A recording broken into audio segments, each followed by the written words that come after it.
Hi, Bruce Johnson, President and Founder of BizScalers, and today I want to talk to you about 5 keys to accelerating your scaling efforts. 5 keys to accelerating your scaling efforts.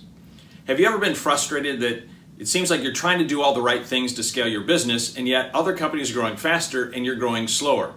And it doesn't make sense because it seems like you're doing the right things. You're reading the right books, you're listening to the right podcast, or watching the right videos, and still it seems like you're not really going like this.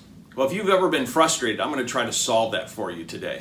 Because as I've been watching and looking at businesses that try to scale, there's certain things that are in place as part of the culture of those companies that aren't the culture of other companies. And I call these the 5 accelerators, the 5 key accelerators. So last week when we talked about the 3 keys to scaling, we said you need to remember DAD, DAD, design, attract, deliver. And so we looked at a chart that looked similar to this: design, attract, and deliver. And we said if you get those 3 questions right, if you get the design question right, if you get the attraction question right, and you get the delivery question right, you can in fact build a very scalable business. You can move from not being very scalable to being very, very scalable.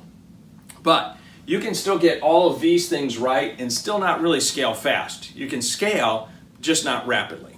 So what is it that's underneath these things that allows you to scale much more quickly? Well, there are going to be 5 of them. Let me walk you through them. The first one is metrics. Metrics. If I look at a company that scales quickly versus one that just kind of scales like this, well, then it's usually about metrics. Metric-driven businesses always outperform non-metric-driven businesses. And what I mean by that is, if I go to a company and I say, how many contacts does your salesperson need to make in order to meet his or her revenue number? If the company has no idea, they're not metric driven. If on the other hand, they know exactly, chances are they're probably scaling faster. If I say, what's the cost of client or customer acquisition? And they have no idea what that number is, they're probably not going to be scaling fast. If they know that, they're probably going to scale fast. You see, companies that scale fast are driven by metrics. They know that they need to produce results, and these results are hit by these numbers. And so they measure them on a daily, weekly basis. They use that data then to actually change decisions so that they can grow faster. Now, there are some companies that will say, hey, we keep metrics, maybe once a month, but they really don't look at them, they don't analyze them, they don't use them to drive decisions. When I'm talking about a metric-driven business, I'm talking about one that measures what they think are the key things, the key numbers, and then they use those numbers to then change behavior that day, that week. And they don't wait month after month. So if you want to scale quickly, you want to move to being a more metric-driven business that will allow you to go like this as opposed to like this. So that's number 1. So the first key is metrics. The second one related to it is accountability. So if you look at a company that grows slow versus one that grows fast, a slower one really doesn't hold people accountable. If you find one that grows rapidly, they hold people very accountable. As I say to the members in our BizScalers Club all the time, you are not in the welfare business. Just paying somebody because they want to get paid is a bad idea. You hire people to produce results. So you ought to be really clear about what results they're supposed to achieve, and then you hold them accountable to achieving those results. So if a salesperson, for example, is supposed to hit X amount of revenue per month, they need to hit that amount of revenue. If you go into a company that's slow growing, they can have a salesperson that isn't producing sales for a quarter, for half a year, for a year, and they're still not being fired. Listen, if somebody's not producing results, they need to be gone. If they're producing results, you keep them there and you keep giving them more responsibility. And once you start measuring and holding people accountable, they start getting better at their job, so they feel better too. So everybody wins. So you find companies that grow slowly, they're really not holding people accountable to results. You find them growing quickly, they hold everybody accountable for results. So if you want to grow faster, hold people accountable. The third word, and the third key here, is that of speed. Now this one obviously makes sense. If you want to accelerate, you need to grow faster. In my book on Breaking Through Plateaus, I talk about speed of implementation as one of the keys that you need to put at the culture of your business if you want to grow rapidly, and it's absolutely true. You go to some companies and it might be 3 months, 6 months, 12 months for them to make a decision, and then it's usually another 3, 6, 9, 12 months before they actually execute it. It might be multiple years to go from idea to execution. Entrepreneurs, on the other hand, are always trying to think of how do we condense time? How do we reduce the amount of time between the idea and the execution of the idea? And if you can compress that, you're going to, by definition, grow faster. Now, you are going to make some mistakes. That's okay, as long as you're learning, which we're going to get to coming up in number 5. But the idea here is that if you want to build a faster growing business, you need to build speed as part of the culture, that the idea and the execution have to get close together. The closer they are together, the faster you're going to grow. So if you want to grow faster, make speed one of the key culture drivers of your company. And that's going to bring us to number 4. The 4th is alignment. Now, one of the things that happens is you build your company is it tends in most companies for people to start creating silos. So originally when you started your company, it was just you and everyone reported to you. That's fine. The culture is you. Then as you start hiring other people and you start building teams and you have an executive team and then other people don't report to you, what tends to happen is then you end up with a couple different cultures.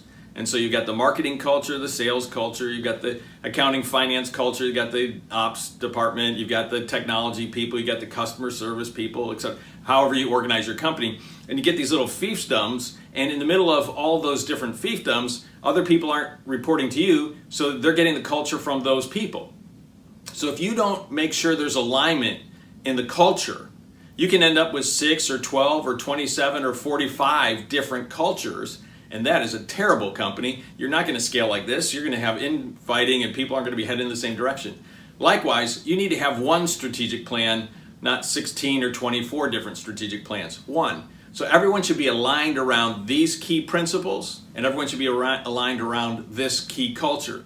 So if you want to scale your company up rapidly, you need to make sure that there's alignment amongst all the people. So all of your executives, managers, and other people are all aligned. So it goes from the bottom all the way to the top and the top all the way down, and everybody's in alignment. If you want to grow rapidly, alignment is key. And the 5th and the final one is continuous learning.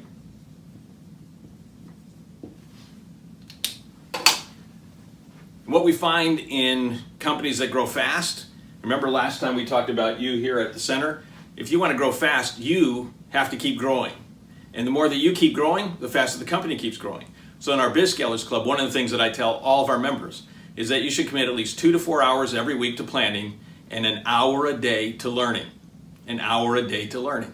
If you're spending an hour learning, and by the way, that doesn't always just mean listening to a video or reading a book, right? There are all kinds of ways you can learn.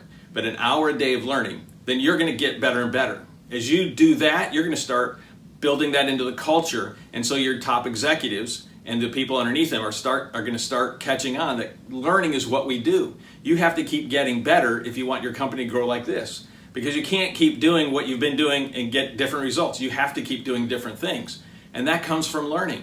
Sometimes it's from coaching, sometimes it's from mentors, sometimes it's from books and courses, but it also comes from building into the culture continuous evaluation of what just happened. So we talk a lot in BizScalers Club about AARs, after action reviews. What worked, what didn't, what did you learn, what could you do differently, what will you do differently? That needs to be part of the culture, because if everybody's doing something and then learning from that, even if they're making mistakes, by the way, you never fail as long as you learn the lesson, right? So even if they're making mistakes, if they're learning from that, you're going to build in a network of knowledge that's going to allow you to scale faster. So when you look at companies that grow fast versus those that are growing like this, it's that they love learning. They're curious, and they learn from their mistakes, and they learn from their learnings, and they build a culture of continuous learning. So if you want to be able to scale faster, I want to encourage you to build these 5 different key accelerators into your culture. They don't have to be the top 3 or 5 core values, but they need to be part of your culture.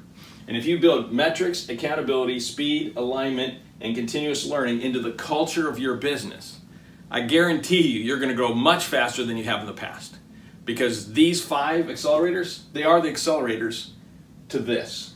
And when you put these 2 things together, you can build a very, very scalable company. So what I encourage you to do is take a look at these 5, evaluate which one are you the strongest on, which one are you the weakest on. And then for the strength, how can I make that a little bit better this quarter? And on the weakness, how are we going to bump that one up? Remember, run with your strengths and shore up your weaknesses. It is the key to being able to build a more scalable and profitable business. So hopefully you found this helpful. If you did, I encourage you to share it with some other business owners and entrepreneurs. Make sure if you're watching this on YouTube that you subscribe. If you're listening to this as a podcast on iTunes, make sure you hit subscribe. And then make sure you come back week after week, because my commitment to you is that we're going to help you here at BizScalers learn how to build a more scalable and profitable business. Oh, by the way, if you'd like to get a good picture of all of this, it's all kind of neat, just go to bizscalers.com and search for the title of this episode, and you'll be able to find a diagram right there so that you can have it, print it out, and refer to it regularly. So until our next episode, to your accelerated success, Bruce out.